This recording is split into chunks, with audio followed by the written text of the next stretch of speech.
Hello, bienvenue dans ce nouvel épisode de J'ai peur donc j'y vais, le podcast qui vous aide à créer la vie qui vous ressemble et à gagner en sérénité. Je suis Steph Blue Lips, je suis coach et j'accompagne celles et ceux qui veulent s'épanouir dans tous les domaines de leur vie. Grâce à des accompagnements individuels et personnalisés, j'offre à mes clients un soutien, des outils et des stratégies efficaces pour atteindre leurs objectifs et créer un changement durable dans leur vie. Chaque semaine dans ce podcast, je vous partage des conseils, des outils et des expériences pour vous aider vous aussi à donner un nouvel élan à votre vie. Vous êtes prêts ? C'est parti! Hello, bienvenue dans ce nouvel épisode. Aujourd'hui, on va parler d'un sujet qui m'a été cher malheureusement pendant longtemps, c'est la culpabilité.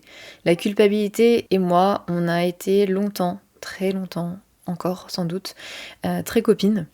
C'est un sentiment, la culpabilité, qui me rend visite dès que je ne fais rien de productif, entre guillemets, dès que je ne suis pas occupée, qui me rend visite quand je mange, je sais pas, trop de chocolat le soir, quand je prends pas le temps d'appeler ma grand-mère pendant trop longtemps, quand je fais pas assez ci ou pas assez ça. Et pendant longtemps, j'ai essayé de l'éviter. Pour justement pas me sentir coupable, pour pas ressentir ce sentiment de culpabilité, je travaillais ou je me forçais à faire ma séance de sport alors que j'étais crevée, ou bien je disais oui à quelqu'un ou à quelque chose alors qu'en réalité j'avais envie de dire non. Et ma vraie motivation, et c'est important de le dire, c'était pas l'envie de le faire, ni le plaisir de le faire. Je pense au sport par exemple, quand je me forçais à faire une séance de sport, c'était pas parce que j'avais vraiment envie de le faire, mais parce que je voulais éviter ce sentiment qui est pas très agréable, qui vient souvent avec des pensées qui sont pas très sympas envers soi-même, hein. Quand on se sent coupable, on se dit que on aurait dû, qu'on n'a pas fait, qu'on est nul, qu'on aurait dû faire plus, etc. Donc la culpabilité, c'est vraiment un sentiment qui est très désagréable, et parfois on se retrouve à faire des choses qu'on n'a pas forcément envie de faire pour l'éviter. Et ça, je pense que c'est vraiment important. Moi, j'ai mis du temps à l'admettre, j'ai mis du temps à le reconnaître. Et souvent, ça fait un gros déclic chez les personnes que j'accompagne, de leur montrer que si elles font les choses, c'est pas par réelle envie et par réelle motivation, mais pour éviter un sentiment négatif. Et quand on part de ce postulat-là, c'est rarement très agréable, c'est rarement très positif. Pour ma part, en début d'année, j'ai été accompagnée par une coach, et c'est important lorsqu'on est coach soi-même de aussi se faire accompagner, de aussi continuer de travailler sur soi. Et donc j'ai fait un gros travail sur ce sentiment de culpabilité, et honnêtement, j'ai l'impression de m'être délestée d'un gros boulet. Parce que ce sentiment de culpabilité qu'on peut ressentir pour tout et rien, c'est vraiment lourd, c'est vraiment pesant. Ça nous pousse, comme je disais juste avant, parfois à faire des choses qu'on n'a pas envie de faire. Et le fait de faire ce travail, ça m'a vraiment énormément allégée. Alors, bien sûr, la culpabilité, ça a toute son utilité. C'est un sentiment qu'on ressent quand on a fait quelque chose de mal ou qu'on pense avoir fait quelque chose de mal. Et on se dit qu'on n'aurait pas dû faire ça ou qu'on n'aurait pas dû dire ça, que c'est de notre faute maintenant si... Là, vous pouvez insérer toutes sortes de conséquences négatives. C'est de ma faute si ma collègue est en retard sur son projet, c'est de ma faute si j'ai pas le corps de Beyoncé, c'est de ma faute si un tel a subi tel préjudice. Et du coup, ces remords nous motivent à nous excuser, à réparer les dégâts qu'on a pu causer et à être responsables en fait de nos actions envers les autres. Donc c'est super important. Et en ce sens, ce sentiment, il est vraiment utile. Mais quand ce sentiment, quand cette culpabilité, elle est excessive, ça peut vraiment devenir un véritable fardeau. Et on va se sentir coupable de tout et de rien. On va se sentir coupable d'avoir mangé trop de chocolat le soir, ça c'est moi, coupable de faire une pause, coupable de rien faire, entre guillemets, alors qu'on est juste crevé et qu'on se repose devant Netflix. On va se sentir coupable parce qu'on a un bon job, parce qu'on a un CDI, qu'on a tout ce qu'il faut et qu'on se sent pas épanoui dans cette vie-là, dans ce job-là. On va se sentir coupable parce qu'on part à 17h avant les collègues et que eux restent plus tard, font des heures sup. On va se sentir coupable parce qu'on a raté une séance de sport alors qu'on s'était dit qu'on devait faire cette séance de sport. On se sent coupable de quitter son ou sa partenaire alors qu'en vérité on n'a plus de sentiments, qu'on n'est plus épanoui, mais on se sent quand même coupable de partir. On se sent coupable de passer trop de temps au travail plutôt qu'avec son conjoint, sa conjointe, ses enfants. On se sent coupable de refuser une invitation et de pas être dispo pour une amie. Et parfois on se sent même coupable de prendre 5 minutes pour soi, ou même de faire des choses pour soi, de se faire passer soi en premier pour son propre bien-être. Donc voilà, il y a plein de choses pour lesquelles on peut se sentir coupable. Peut-être que vous êtes reconnu dans ces exemples, peut-être que vous en avez d'autres du quotidien qui vous viennent en tête, mais en tout cas, il y a plein de situations où on peut se sentir coupable, on peut ressentir ce sentiment de culpabilité, sauf que cette culpabilité, elle est souvent contre-productive. Pour reprendre le dernier exemple, quand je culpabilise de prendre 5 minutes pour moi ou de prendre du temps pour moi, et là je pense en particulier aux mamans qui ont du mal à prendre du temps pour elles, mais ça vaut pour tout le monde, quand on culpabilise de prendre du temps pour soi alors qu'on en a besoin, mais finalement ça peut être contre-productif parce que certes on va être tout le temps disponible pour les autres, mais notre capacité à l'être, elle va diminuer, on va être moins disponible. Alors on va être là, on va passer du temps avec les autres, on va dire oui, on va faire des choses, etc. Mais on sera moins disponible, on aura moins envie, et donc du coup ça peut aussi impacter la qualité du temps qu'on passe avec les autres et même la qualité de notre relation au final. De la même manière, et là pour le coup c'est ma spécialité, quand je culpabilise de faire une pause, du coup je vais continuer de travailler, je vais continuer me pousser, et puis je vais finir épuisée ou bien je vais finir en burn-out. Donc le fait d'écouter ce sentiment de culpabilité, ça m'aide pas du tout, au contraire. Oui, sur le coup, je me sens moins coupable, mais à terme, en fait, ça a de grosses conséquences. Et puis, il y a le cas inverse aussi, hein. Je fais une pause parce que je sais que je dois faire une pause, mais comme je culpabilise de faire une pause, j'en profite pas vraiment. Donc là encore, ça peut vraiment être contre-productif. Et la culpabilité, c'est un sentiment que certaines personnes ressentent énormément pour plein de choses, comme je le disais, pour tout et rien, parfois malheureusement, et d'autres personnes beaucoup moins. Et c'est parce que la culpabilité, c'est un sentiment qui est appris. Un bébé ne va pas se sentir coupable de réveiller ses parents la nuit, ou les enfants qui font des bêtises se sentent pas nécessairement coupables, mais on comprend très tôt que nos gestes ont des conséquences et qu'ils ont des conséquences sur les autres. Et souvent les enfants, ils se défendent en disant « j'ai pas fait exprès ». En fait, ils finissent par apprendre qu'il faut faire attention, et là, dans ce cas-là, la culpabilité qu'on nous apprend, elle est liée à la responsabilité. Le problème, c'est que le cerveau d'un enfant, il n'a pas terminé de se développer, évidemment, et il n'est pas capable, à cet âge-là, d'évaluer ce qui est moral ou non. Donc, il va ne pas faire quelque chose plus par peur de la punition, parce qu'il voit que lorsqu'il fait une bêtise, entre guillemets, il va être puni, il va avoir une remontrance, des reproches lorsqu'il fait une faute. Donc, pour éviter d'avoir justement cette punition, ces remontrances, ces reproches, il va éviter de faire cette chose-là. Mais pas parce qu'il a compris que c'était bien ou pas bien, mais parce que il a peur, en réalité. Quand on est enfant et qu'on fait une bêtise et que nos parents se mettent en colère, ce qu'on voit, c'est qu'ils sont plus dans l'amour, ils sont plus dans l'affection, parce qu'en général, colère et affection vont pas trop bien ensemble. Et donc, on veut éviter ça, on veut éviter de décevoir, on veut éviter de fâcher les parents, en évitant ce que eux considèrent comme mal. Donc, on apprend ainsi à avoir peur de faire ce qui déplaît à l'autre, et on se le reproche à soi-même. Et donc, on va faire l'association automatiquement entre si je fais quelque chose qui provoque ou qui provoquerait de la déception ou du mécontentement chez l'autre, alors ce quelque chose, ça va devenir une faute et je dois m'en sentir coupable. Et un exemple que vous avez peut-être déjà vous-même vécu au travail, en entreprise, vous faites bien votre travail, vous travaillez beaucoup, mais vous n'arrivez pas à finir parce que vous avez des deadlines qui sont serrées, parce que vous avez des trop gros dossiers, parce que vous avez juste une charge de travail qui est trop élevée, trop importante. Et vous allez vous sentir coupable, vous allez vous sentir mal de partir à l'heure, ou mal de partir même en ayant fait des heures sup, parce que vous n'avez pas terminé, ou parfois, ça c'est un truc que je vois très souvent, on peut se sentir coupable parce qu'on n'a pas fini de traiter ses mails, ou parce qu'on part avec des mails non traités, alors qu'au fond, on est coupable de rien, qu'il n'y a pas de faute réelle, mais on se considère soi-même en faute, et donc coupable, parce que on ne fait pas, on n'arrive pas à faire ce que l'autorité, ce que notre patron nous demande. Et du coup, il y a cette anxiété, ce stress d'avoir des reproches, ce stress d'être réprimandé, parfois viré. Et le remède qu'on va trouver à cette anxiété, à ce stress, c'est de travailler plus, jusqu'à parfois s'épuiser. Et c'est important quand même de le dire, mais si vraiment vous ne travaillez pas assez, que vous êtes tourné les pouces toute la journée, oui, la culpabilité, elle va être bonne, elle va vous pousser à corriger le tir. Par contre, si vous travaillez de manière normale, honnête, que vous faites votre maximum pendant vos heures, et que même vous dépassez, ça va être malsain de travailler plus.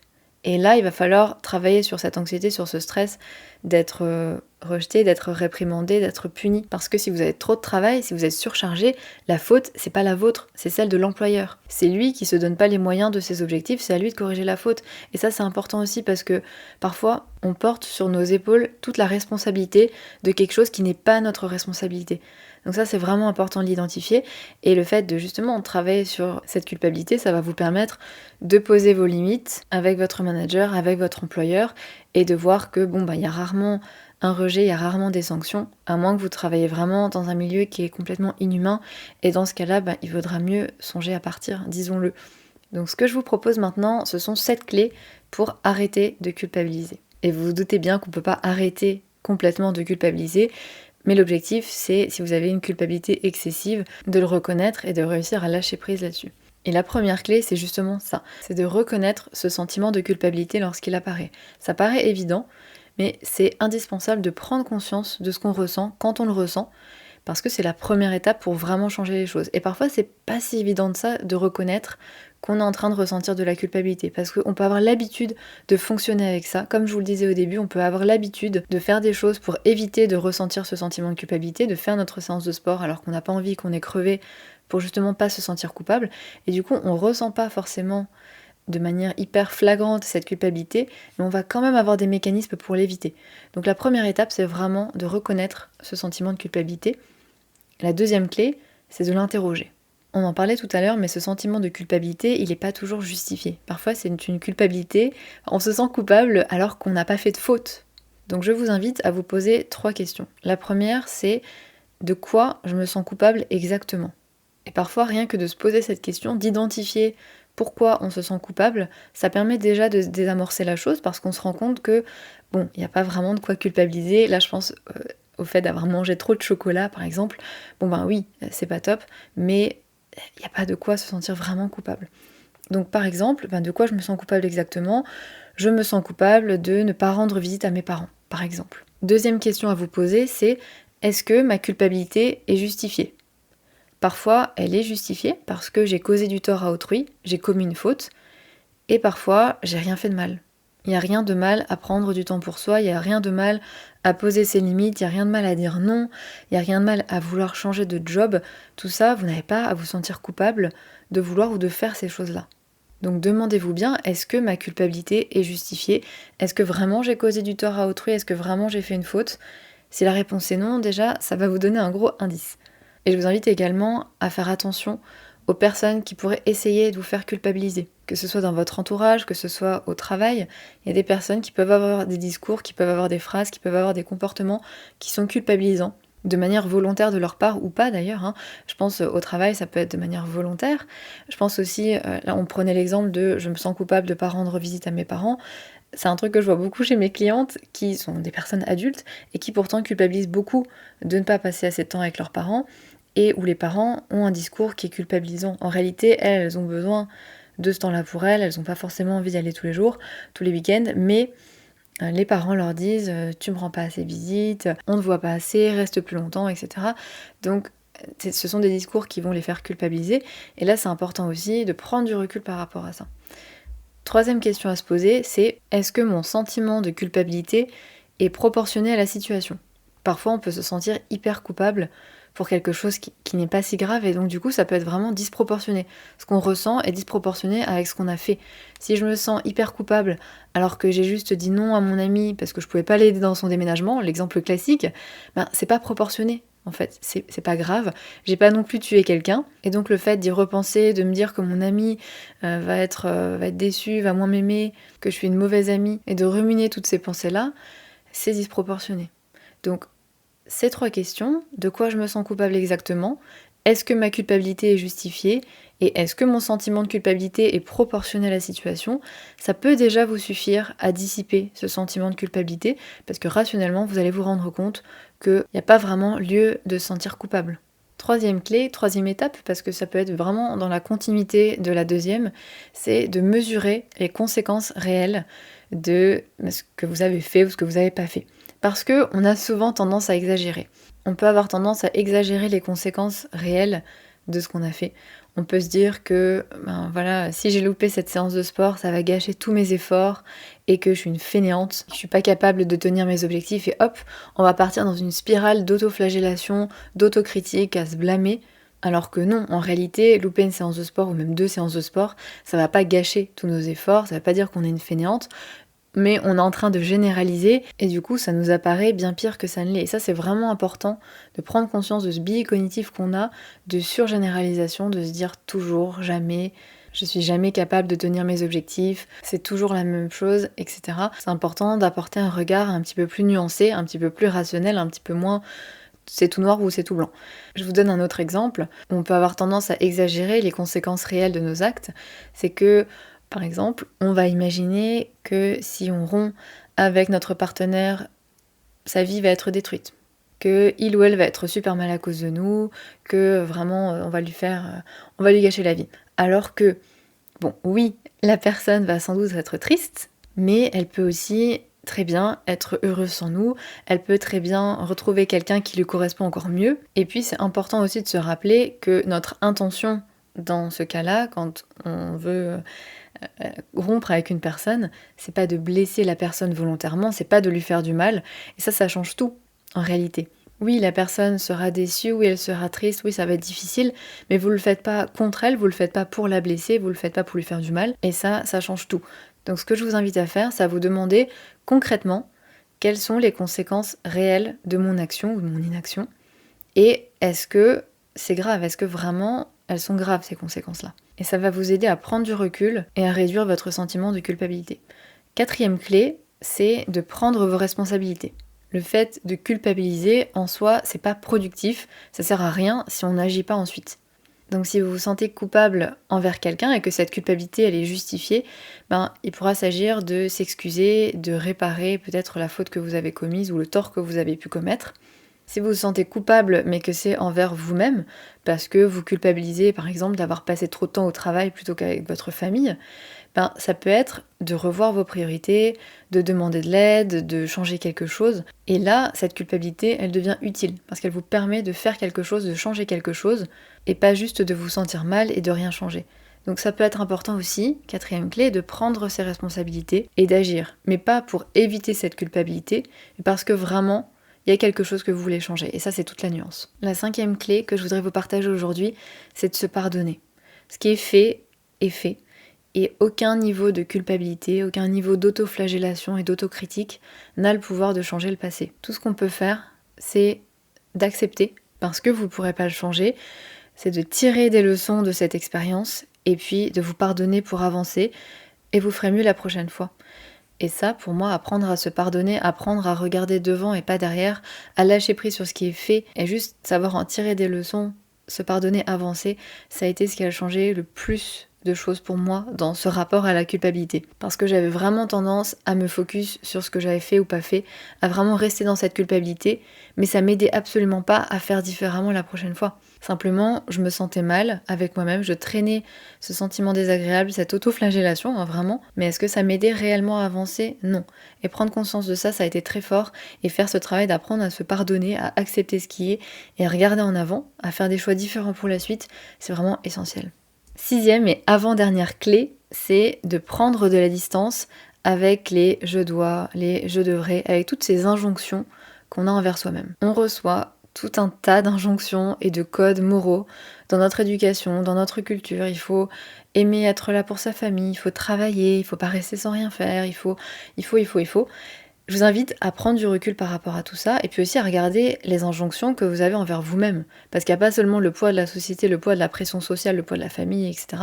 Il y a aussi le poids qu'on s'ajoute soi-même sur les épaules. Et je vous invite à y prêter attention, à regarder un petit peu sur une journée ou sur quelques jours, toutes les fois où vous vous dites « je dois, je devrais, il faut ». Je dois absolument envoyer ce colis aujourd'hui. Il faut que je range mon appartement. Il faut que je perde 1 kg, 5 kilos, je ne sais pas, avant l'été. Il faut que je fasse ma séance de sport ce matin. Je dois appeler telle personne aujourd'hui.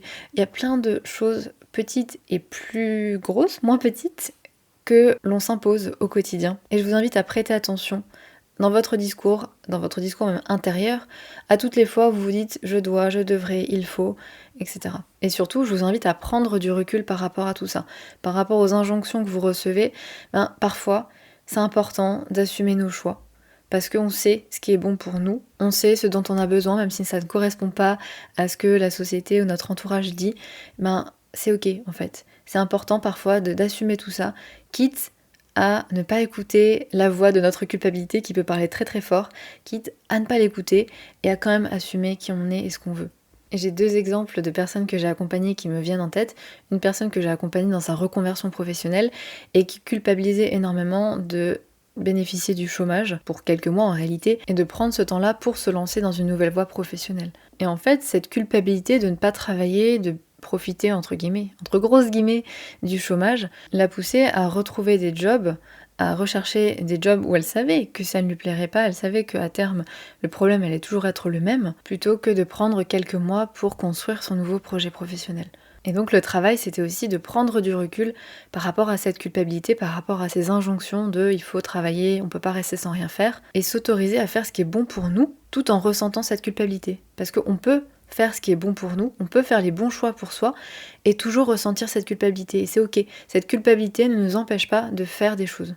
Et si on sait pourquoi c'est important, c'est beaucoup plus simple de l'accepter, de la laisser être là, et puis continuer de faire ce qui compte pour nous. Deuxième exemple auquel je pense, d'une personne que j'ai accompagnée à reprendre confiance en elle dans le domaine professionnel, qui avait fait le choix d'avoir un jour par semaine, d'avoir son mercredi pour passer du temps avec ses enfants, ce qui n'était pas forcément la pratique extrêmement courante dans son entreprise, et qui du coup culpabilisait par rapport à ses autres collègues d'avoir ce jour-là, de pas forcément être à temps plein comme les autres, mais qui finalement s'est rendu compte aussi que ces moments, ils étaient précieux, qu'elle y tenait vraiment, qu'elle agissait en accord avec ses valeurs, et que même si elle se sentait coupable, eh bien ça valait le coup d'accepter cette culpabilité, d'accepter de se sentir coupable, parce que vivre ces moments, avoir ces mercredis avec ses enfants, c'était plus important pour elle.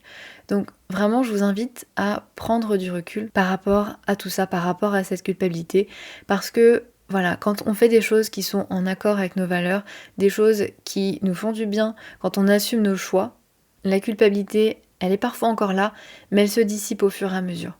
Et j'en profite pour faire un petit coucou à ces deux clientes qui sans doute se reconnaîtront et qui, je le sais, continuent d'écouter le podcast.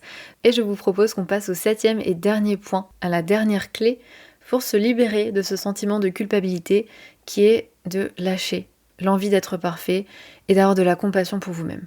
On met parfois la barre très haute pour nous-mêmes. On devrait toujours tout faire parfaitement, on devrait être une bonne amie, on devrait être une bonne partenaire, on devrait être une bonne fille ou fils, on devrait être toujours motivé, être productif. Et tout ça, c'est pas possible en réalité. On peut pas être toujours parfait, on peut pas toujours faire les choses bien, on peut pas satisfaire tout le monde, on peut pas toujours tenir nos bonnes résolutions. On n'est pas des machines, on est des humains. On a le droit d'échouer, on a le droit de faire des écarts, et ça fait pas de nous quelqu'un de mauvais. Vous avez le droit d'échouer, vous avez le droit de faire des écarts, vous avez le droit de penser à vous, vous avez le droit de répondre à vos propres besoins. Ça fait pas de vous quelqu'un d'égoïste. Vous pouvez pas être le super-héros de tout le monde, et faire de votre mieux, c'est déjà bien assez, c'est déjà énorme. Personne n'est parfait, et vous méritez pas de culpabiliser pour la moindre erreur, d'avoir cette lourdeur, parce que vraiment la culpabilité, c'est lourd à porter. Vous méritez de la légèreté, et je vous invite à faire preuve de compassion envers vous-même, à vous demander qu'est-ce que vous diriez, à vous demander ce que vous diriez à un ami ou à une amie dans la même situation. Qu'est-ce que vous lui diriez? Et souvent, on sait faire preuve de compassion envers les autres, on sait faire preuve d'indulgence, et beaucoup moins avec nous-mêmes. Donc je vous invite à vous poser la question, parce que sans doute que vous lui diriez que c'est pas très grave, vous lui montreriez toutes les choses géniales qu'elle a déjà faites, toutes ses qualités, vous l'aideriez à trouver comment s'améliorer, vous seriez pas là à l'enfoncer, à la flageller. Vous aussi, vous méritez la même attention. Donc je vous invite vraiment à faire preuve de cette même compassion pour vous-même, à accepter de ne pas être parfait, de ne pas faire les choses parfaitement, à lâcher prise sur cette culpabilité, parce qu'en plus de nous faire nous sentir mal, elle nous aide souvent pas à nous améliorer, pas à changer les choses, juste on se sent mal, mais ça nous aide pas à avancer. J'espère que ces 7 clés vous auront, donné des clés, mais non, vous auront aidé. Je vous propose de faire un petit récap de ce qu'on s'est dit aujourd'hui, des 7 clés. La première, c'est de reconnaître le sentiment de culpabilité quand il apparaît. Deuxième clé, c'est d'interroger ce sentiment de culpabilité. De quoi je me sens coupable exactement? Est-ce que ma culpabilité est justifiée? Et est-ce que mon sentiment de culpabilité est proportionné à la situation? Troisième clé, mesurer les conséquences réelles de ce que j'ai fait ou de ce que j'ai pas fait. Quatrième clé, prendre mes responsabilités. Si je me sens coupable parce que j'ai causé du tort ou que j'ai mal agi envers les autres ou envers moi-même, c'est le moment de changer quelque chose, de m'excuser, de réparer. Cinquième clé, c'est de se pardonner, parce que ce qui est fait, et aucun niveau de culpabilité n'a le pouvoir de changer le passé. Donc tout ce qu'on peut faire, c'est avancer et faire mieux la prochaine fois. Sixième clé, c'est de prendre de la distance, de prendre du recul avec les injonctions qu'on a envers soi-même, avec la pression sociale, avec tous les je dois, je devrais, il faut. Prendre du recul par rapport à tout ça. Et enfin, septième clé, c'est de lâcher prise sur l'envie d'être parfait et avoir de la compassion pour vous-même comme vous en auriez avec les autres. Et d'ailleurs, petite note, je vous invite fortement à écouter l'épisode sur le perfectionnisme. C'est l'épisode 30 du podcast et l'épisode sur le lâcher-prise qui est l'épisode 33 du podcast. Et si cet épisode vous a parlé et que vous souhaitez être accompagné pour travailler sur tout ça, je vous invite à réserver un appel découverte qui est un appel de 30 minutes offert où on pourra échanger sur votre situation et les problématiques que vous rencontrez, voir si on peut travailler ensemble et je répondrai également à toutes vos questions sur le fonctionnement des accompagnements, sur les outils que j'utilise, etc. Si ça vous intéresse, je vous invite à réserver un appel découverte via le lien que je mets dans la description du podcast. En attendant, je vous souhaite une très belle semaine et à bientôt. Ciao!